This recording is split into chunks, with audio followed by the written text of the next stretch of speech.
who took an 84-year-old woman in the dead of night in her pajamas with no shoes, without her medicine. No es casualidad que los fármacos de Nancy Guthrie se quedaran allí olvidados sobre la encimera. Existe un motivo por el cual su marcapasos dejó de emitir señal en la penumbra, mucho antes de que se activara la búsqueda. Hay una explicación tras el hecho de que al ser arrancada de su hogar en la madrugada del 1 de febrero solo vistiera un pijama sin calzado ni pertenencia alguna. Aquello no fue un impulso azaroso. Estamos ante una ejecución meticulosamente planeada. Su captor era plenamente consciente de su fragilidad. Al finalizar este relato comprenderán los indicios que nos conducen a esa inquietante conclusión. Si este tipo de análisis les resulta valioso, denle like a este video, suscríbanse y activen la campana de notificaciones para no perderse ningún caso. Empecemos. Durante la mañana del 5 de febrero de 2026, tras 4 jornadas de angustiosa búsqueda, el sheriff del condado de Pima, Chris Nanos, compareció ante los medios para pronunciar unas palabras que hasta hoy han pasado desapercibidas en el análisis mediático de este suceso. Declaró que Nancy dependía de un tratamiento diario y que la ausencia de esas dosis cada 24 horas resultaría letal. Sus términos fueron exactos al calificar de mortal cualquier periodo de 24 horas sin ese tratamiento. Asimismo, corroboró que la mujer portaba un marcapasos. Aquel mismo día, el agente especial al mando del FBI en Phoenix Heath Yankee ocupó el estrado para lanzar un mensaje directo a los responsables del secuestro. Recalcó que se trataba de una abuela de 84 años, cuya supervivencia dependía estrictamente de fármacos esenciales. Apeló a la conciencia de los responsables, advirtiéndoles de que aún disponían de un breve margen para actuar antes de que las consecuencias legales se volvieran irreversibles, e instó a que devolvieran a Nancy a su hogar. Hablamos de una anciana de 84 años, una mujer cuya salud era extremadamente precaria, sin el soporte químico adecuado. Insistió en que todavía existía una oportunidad de recapacitar antes de que el desenlace fuera infinitamente más grave para los implicados. El mensaje fue claro e inequívoco: que la devolvieran a su hogar de inmediato. Las expresiones utilizadas medicación vital, riesgo de muerte, no fueron azarosas. Los responsables de la investigación las eligieron con una intención absoluta. No buscaban sensacionalismo, sino subrayar una realidad biológica ineludible. El corazón de Nancy requería un sustento químico constante. La omisión de una sola toma generaba un desequilibrio inmediato. Si a la falta del fármaco le sumamos el trauma de un secuestro violento y posibles lesiones, el colapso sistémico se acelera exponencialmente. La facultad del organismo para estabilizarse se desvanece justo cuando el estrés físico le exige su máximo rendimiento. Y luego está el factor del marcapasos.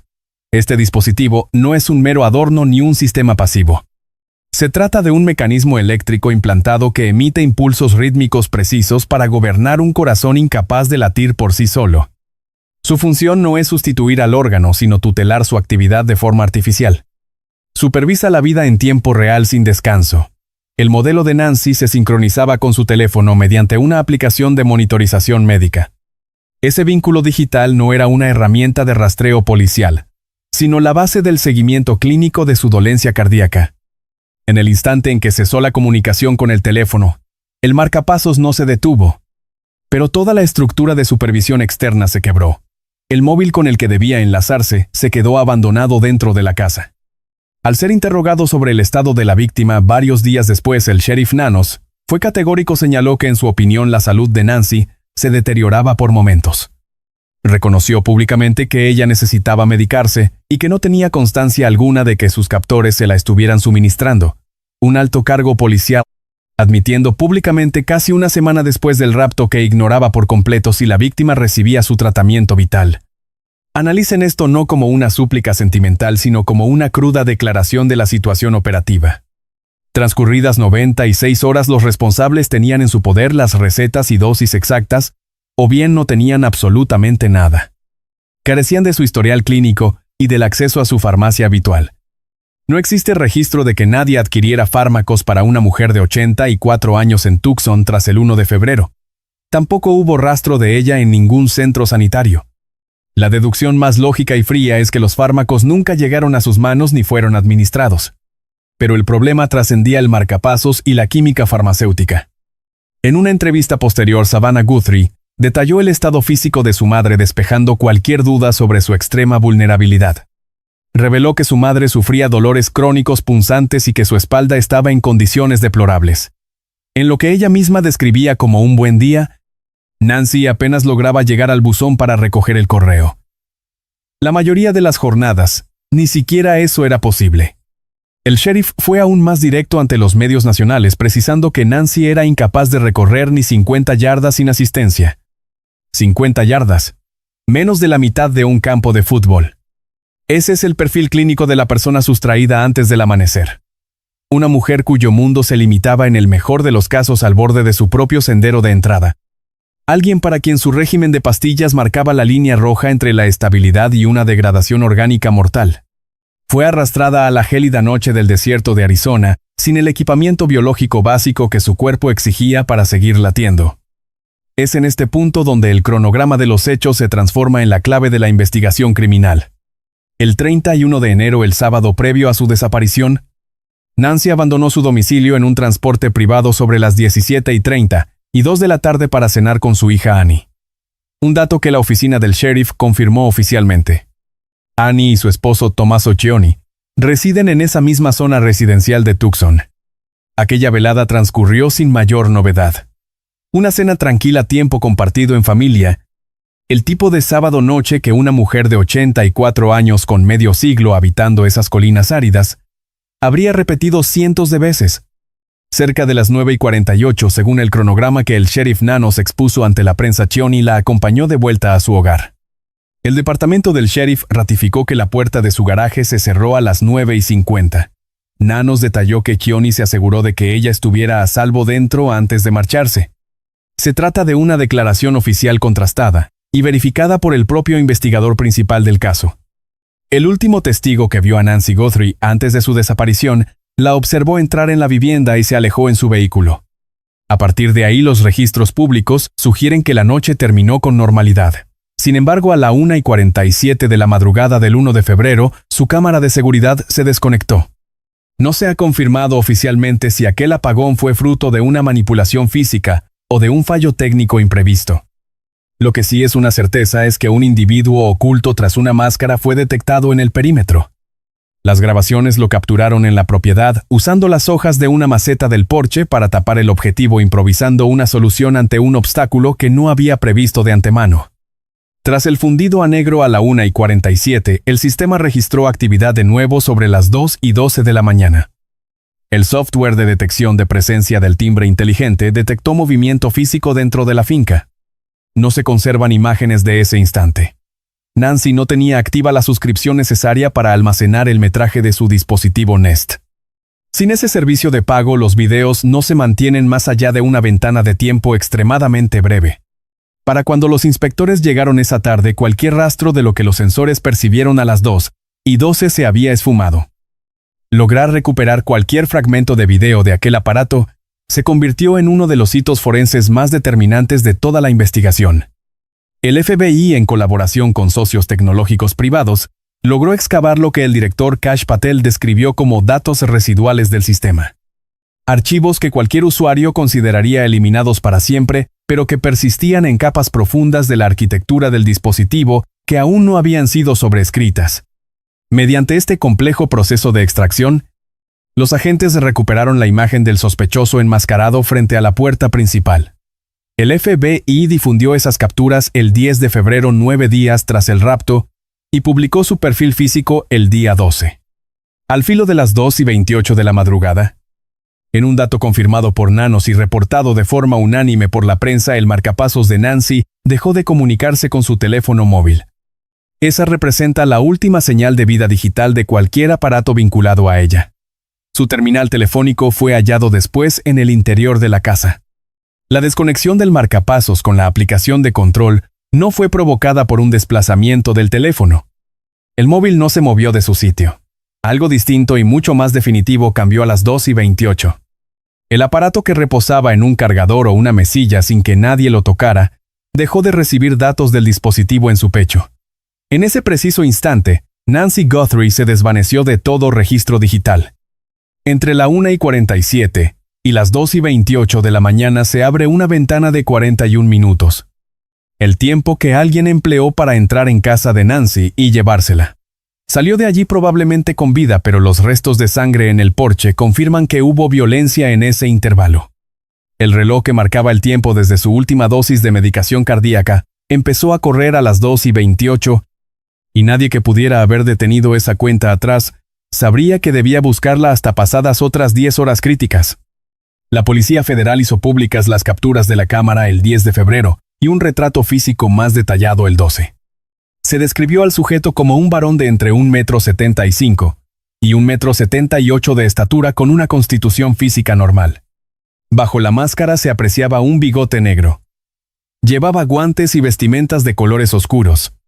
Cargaba con una mochila identificada específicamente como una Ozark Trail de 25 litros, un modelo que solo se comercializa en las tiendas Walmart. El sheriff Nanos confirmó que estaban colaborando estrechamente con Walmart para rastrear la procedencia de ese artículo. El individuo portaba un arma de fuego, la cual, según apuntó el director Patel, parecía ir enfundada de manera incorrecta situada sobre la zona de la ingle, en lugar de en una posición de tiro convencional.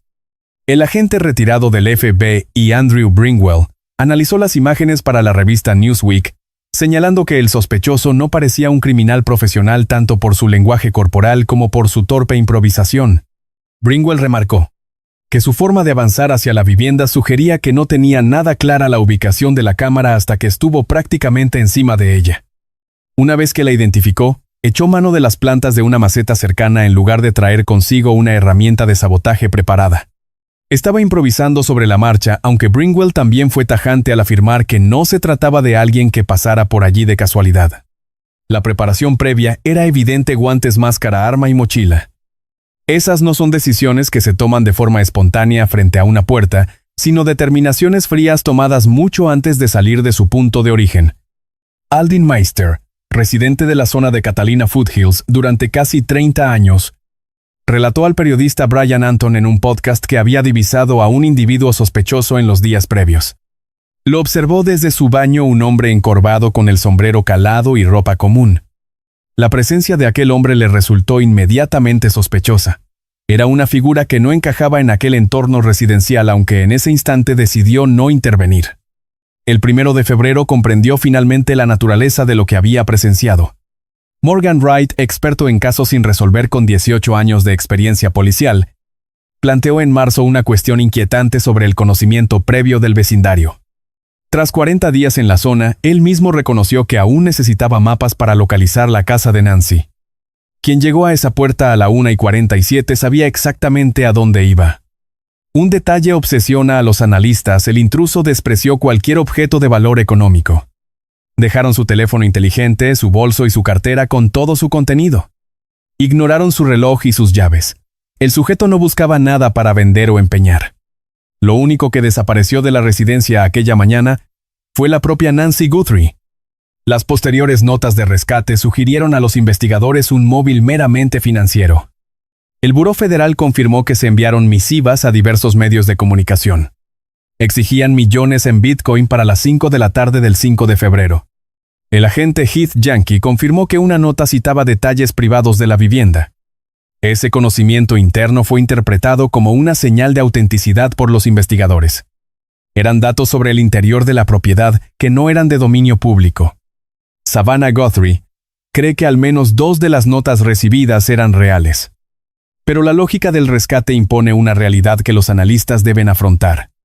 Un rehén carece de valor si fallece. Debe estar vivo para ser canjeado. Toda la estructura operativa del secuestro depende exclusivamente de que la víctima sobreviva.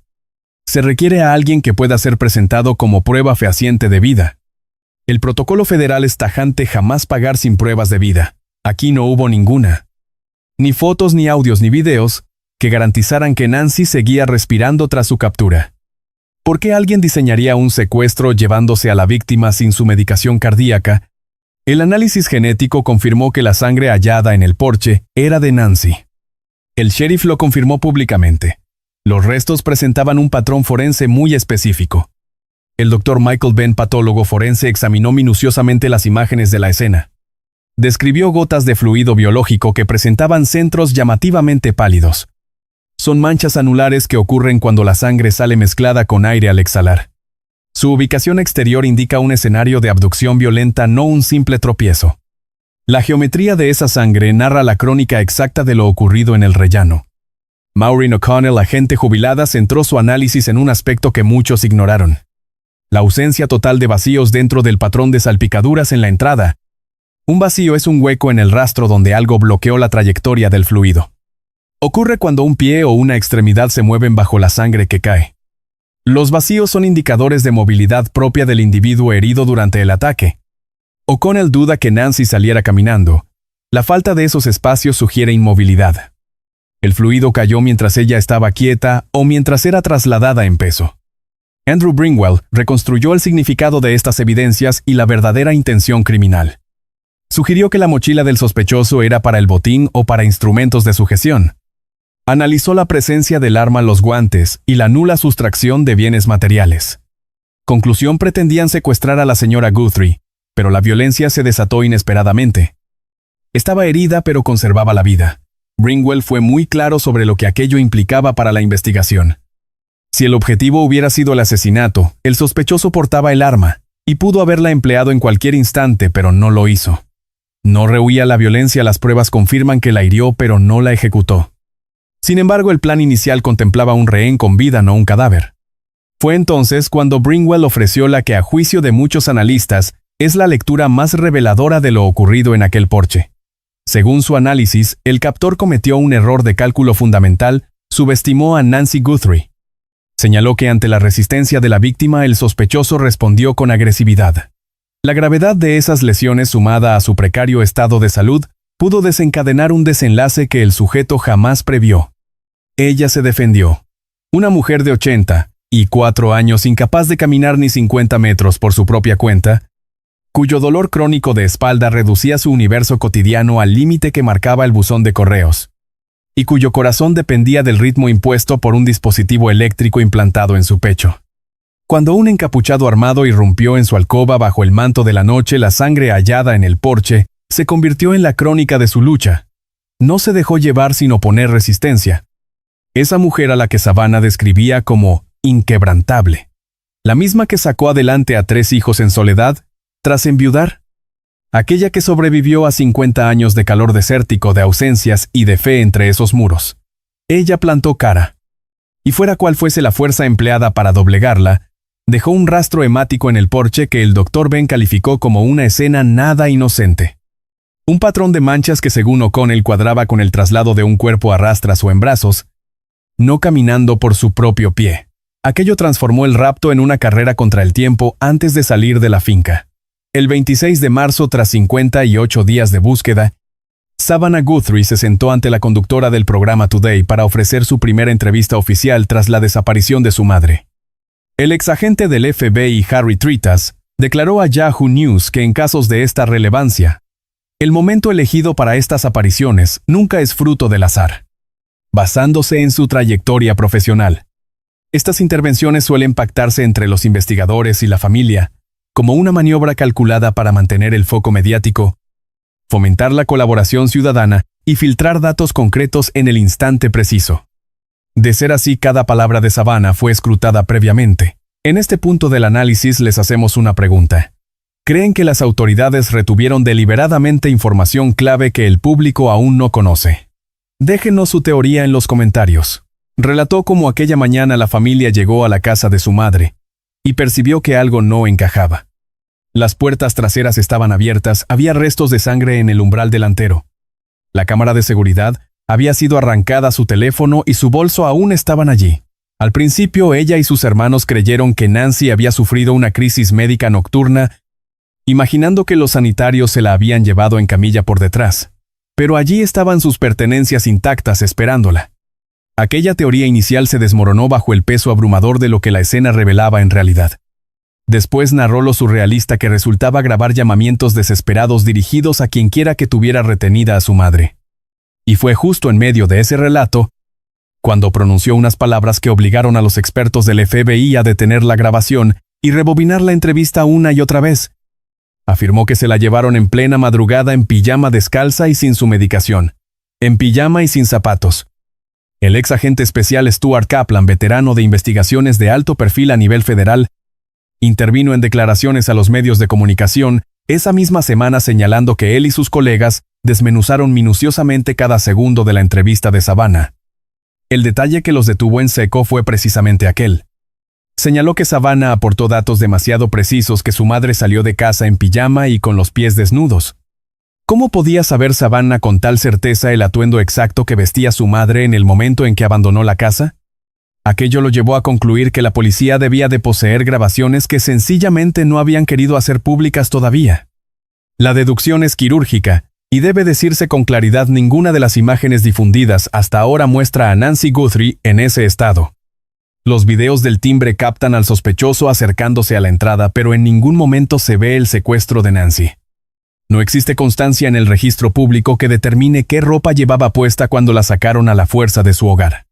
Si Savannah sabía lo del pijama y la falta de calzado, ese conocimiento tan específico debía tener un origen concreto. O bien se lo comunicó la policía, lo que confirmaría el hallazgo de pruebas ocultas, o existen imágenes inéditas que muestran el momento exacto en que se la llevan. Kaplan se inclina por la segunda opción, la existencia de un video secreto, que contiene detalles de la abducción sustraídos al ojo público, defendiendo que lo del pijama no fue una suposición emocional de una hija rota por el dolor.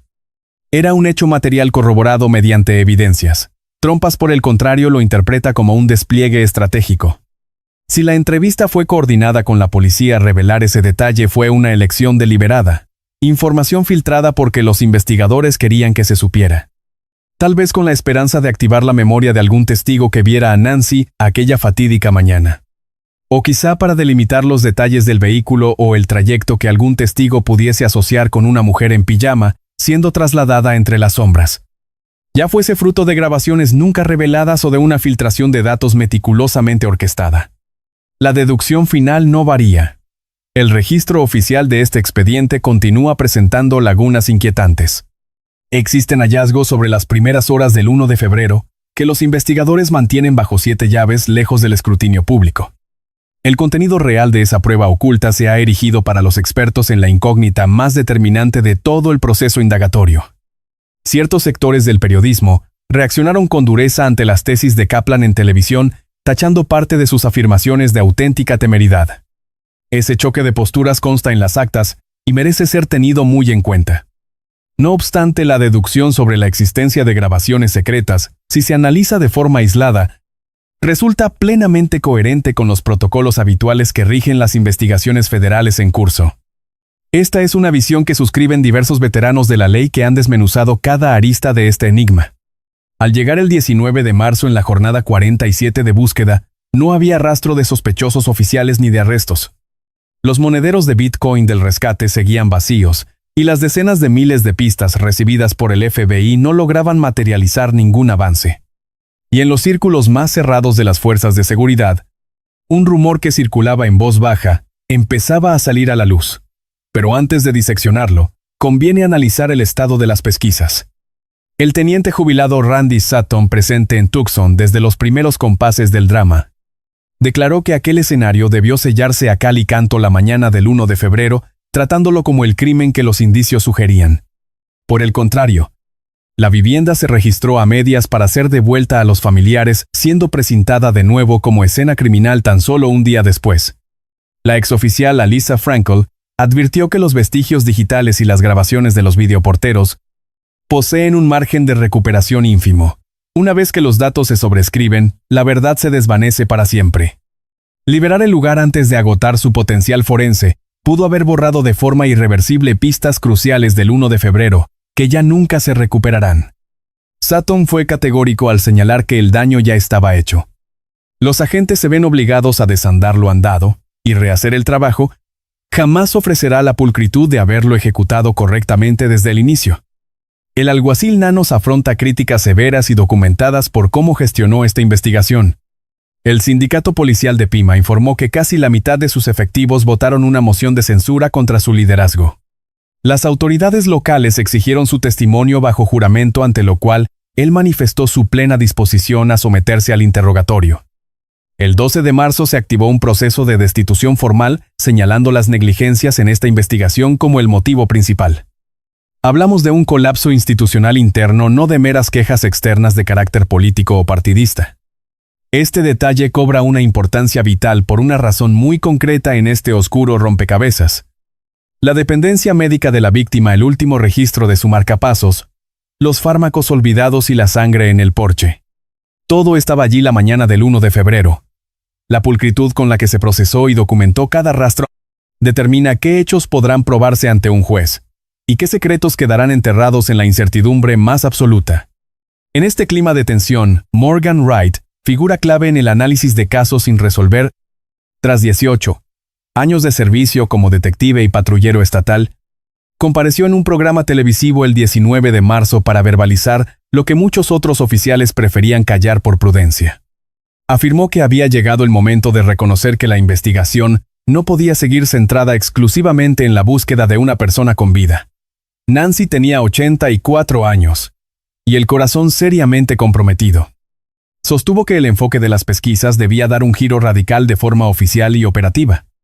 Al buscar a un desaparecido, los esfuerzos se centran en localizar a alguien vivo que aún se desplaza por el mundo, rastreando patrones de movilidad, avistamientos, o el rastro de algún ticket de compra, huellas digitales o cámaras que capturen a alguien en tránsito por parajes tan desolados como las estribaciones de Catalina o el desierto de Sonora. Sin embargo, la hipótesis de un homicidio sin cuerpo altera por completo la naturaleza de la cacería. La pregunta deja de ser dónde está ella para convertirse en dónde se deshicieron de ella. Los rastreadores pasan a buscar tierra removida, zonas ocultas o enterramientos clandestinos que delaten una voluntad de ocultación deliberada. Wright fue muy descriptivo al señalar que ante la hipótesis de un asesinato sin cadáver, el objetivo son fosas camufladas o grietas en el terreno.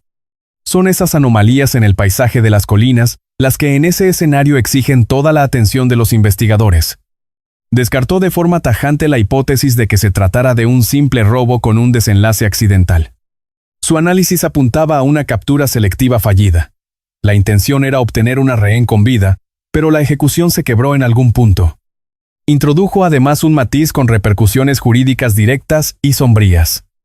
Si el culpable pretendiera lucrarse con un cadáver, se expondría a cargos de homicidio, agravado una situación legal infinitamente más severa que el propio rapto. Ese vacío absoluto tras las fechas límite del rescate, el monedero de Bitcoin sin un solo movimiento, las notas que de pronto dejaron de llegar, esa interrupción total de las señales podría no deberse a la confusión o al caos de un captor acorralado. Podría tratarse del mutismo gélido de quien ha calculado que el silencio es en este momento su única salida segura. Las declaraciones de la familia tras aquel 1 de febrero habían empezado a transformarse de un modo imperceptible pero revelador. En un comunicado publicado en Instagram el 23 de marzo, los hermanos Guthrie expresaron su deseo de honrar la luminosa y valiente trayectoria vital de su madre, matizando que tal homenaje no sería posible hasta que ella pudiera descansar por fin en su lugar definitivo. Ese no es el discurso de unos parientes que albergan la esperanza de ver a su madre salir caminando de la inmensidad del desierto. Son las palabras de quienes asumen un desenlace distinto en un marco temporal mucho más sombrío. Apenas 2 días después de la entrevista de Savannah en el programa Today, el 28 de marzo la periodista Megyn Kelly se refirió en su programa de radio a una publicación en la red social X de la cuenta @nerdy_arec. Kelly subrayó ante sus oyentes que este perfil había proporcionado datos durante el proceso que terminaron resultando verídicos. La publicación afirmaba que existían 2 fuentes independientes que confirmaban el contenido de una de las cartas enviadas a la prensa sobre el caso de Nancy Guthrie. Lo que dichas fuentes relataron fue el hallazgo de una nota que viraba de la extorsión a la súplica. Un escrito donde el autor admitía no haber sido consciente de la gravedad de la dolencia cardíaca de la señora Guthrie. Un mensaje que afirmaba que ella ya se encontraba con Dios. Es crucial no subestimar la naturaleza de este origen informativo. Ni el FBI ni el departamento del sheriff del condado de Pima han validado tales extremos. Ninguna agencia de noticias de peso ha podido verificarlo de manera autónoma. La propia Megyn Kelly pidió a su audiencia que recibiera la noticia con suma cautela. Por su parte, James Hamilton, antiguo agente especial de supervisión del FBI, se mostró escéptico durante su intervención junto a la veterana Maureen O'Connell. Señaló que aquello encajaba con el modus operandi de los estafadores profesionales que se nutren del duelo ajeno, quienes explotan la fragilidad emocional de las familias para obtener pagos sin que eso altere el rumbo real de los hechos. Recalcó que se trataba de una objeción de peso proveniente de una voz experta que debía ser valorada con todo su rigor. Las comunicaciones espurias en este proceso están plenamente contrastadas. Un individuo de California llamado Derek Calla fue detenido precisamente por enviar falsas exigencias de rescate vinculadas a este suceso. Ese ecosistema de carroña que florece en torno a las desapariciones de alto perfil. Esos impostores y falsos informantes. Esos remitentes manipuladores que describía Hamilton son una realidad tan presente como despiadada. Pero la pregunta que la periodista Megyn Kelly lanzaba resulta del todo legítima. Si Savannah Guthrie confesó públicamente que confiaba en la autenticidad de 2 de las notas, y si la familia se comprometió a pagar en video, ¿por qué el monedero de Bitcoin ha seguido vacío durante 64 días? El protocolo del FBI sobre el desembolso de rescates es cristalino. Nunca se paga si no existe una fe debida. Es la norma de oro en cualquier secuestro. Y en esta investigación jamás se presentó una sola evidencia de que Nancy estuviera viva. Ni una grabación, ni una instantánea, ni un video que corroborase que Nancy Guthrie seguía respirando más allá de las 2:28 de la mañana del 1 de febrero. Según el criterio del FBI, la promesa de pago y la inactividad del monedero no se contradicen. Son pasos que siguen un orden lógico. Sin fe debida no hay dinero, y esa prueba nunca llegó a materializarse. Si los parientes recibieron un aviso de que ella ya no vivía el vacío del monedero, no es un misterio. Es el resultado racional de seguir las instrucciones de los expertos. Llegamos así al interrogante que ha latido en el centro de este misterio desde el primer día.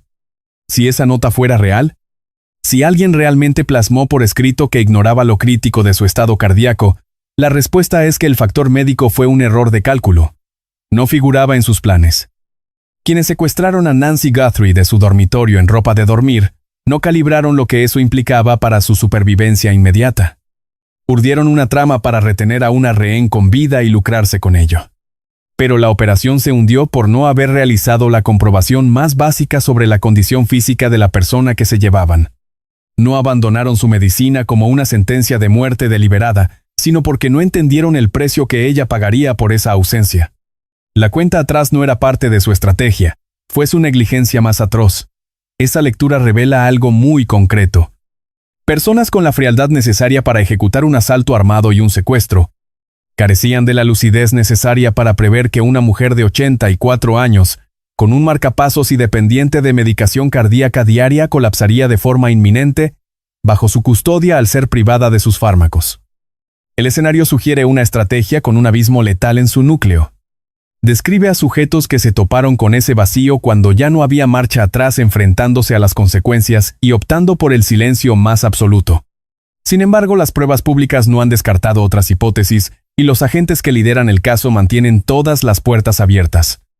Si ese mensaje resulta no ser auténtico, si fue un montaje para aprovecharse del dolor de los allegados, nos quedaríamos sin un solo gesto de remordimiento que analizar.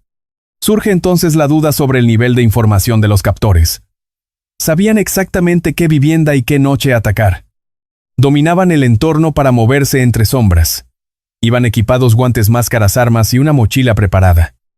Al parecer vigilaron la zona lo suficiente como para que un vecino detectara a un extraño antes de la desaparición.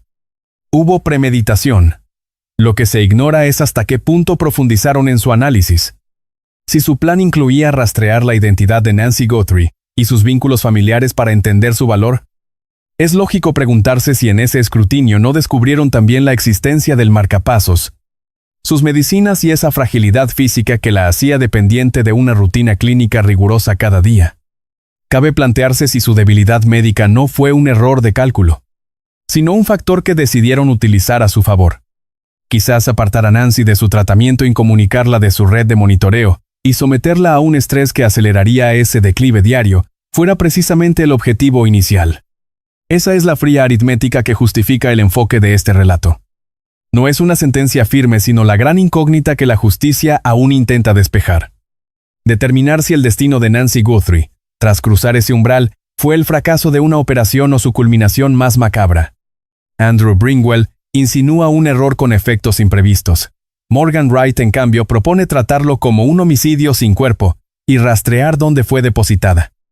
Sus hijos, en un comunicado del 23 de marzo, confesaron que no podrán honrar su memoria hasta que ella descanse en su lugar definitivo. A día de hoy ningún sospechoso ha sido señalado oficialmente. No hay arrestos. El marcapasos cayó a las 2:28 de la madrugada del 1 de febrero. La investigación cuenta con más de 25,000 pistas, un despliegue de múltiples agencias coordinadas, hallazgos científicos y vacíos forenses que aún no explican qué ocurrió al salir de casa. Pero alguien guarda el secreto. En algún lugar existe alguien que sabe qué pasó en esa habitación a las 2:12 de la mañana, cuando el sensor detectó movimiento y la cámara no grabó nada.